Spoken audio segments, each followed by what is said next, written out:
It's an absolutely extraordinary feat. The last record was incredibly fast, set by Thomas Coville on Christmas Day 2016, and he's taken 6 days and 10 hours off it. It's incredible.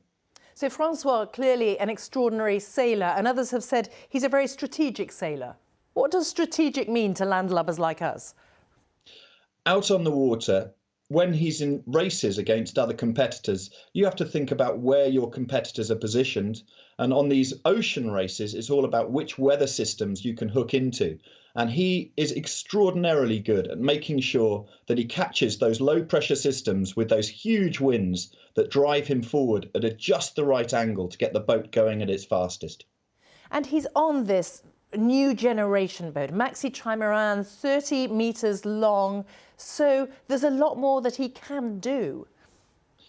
Yes, there's a lot more that he can do, but there's also a lot more that can go wrong in a spectacular way. To sail a 130-foot boat on your own when you're sailing most of the time at 25, 26 knots, it's not all about the boat. He's done a huge achievement here. Just a couple of days ago, one of the MACIF Trimarans capsized at Cape Horn and lost one of its hulls. You have to manage these boats. Yes, the technology is extraordinary, but if you don't manage it, if you sail it too hard, it will break. And if you manage it right, what are you getting? What opportunities do you have that you didn't have even a couple of years ago?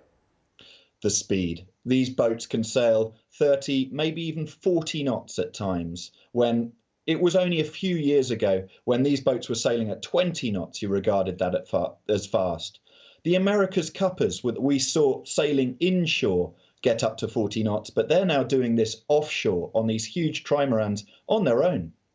And what's incredible is this record is now only 41 hours slower than the fully crewed record. It's an extraordinary progression. And you can only look back to 1968-69 when Sir Robin Knox-Johnson took 313 days to get round the world.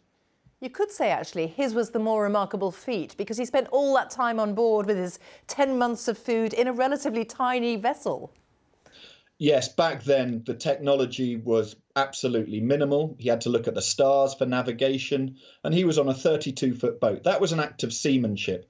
This nowadays is an act of out-and-out speed. And it's speed that's really cultivated by the French, isn't it? The French are dominating these MACIF Trimarans, and they are leagues ahead of anybody else now. The recent progressions, ever since Dame Ellen MacArthur did it, it has always been the French who have set these records, built these boats, and are moving the sport forward at this end of the sport. We would have said the last record was set a year ago. Oh, it'll be a while before that topples, and we're proved wrong. Do you think there's another generation of boats, of sailors who could topple this record? There is indeed. There's actually now a fully foiling 130-footer, Edmund de Rothschild, which is still being worked up at the moment. But no doubt next winter we'll see them going for a round-the-world record attempt. And the record could be pushed even faster, maybe even under 40 days.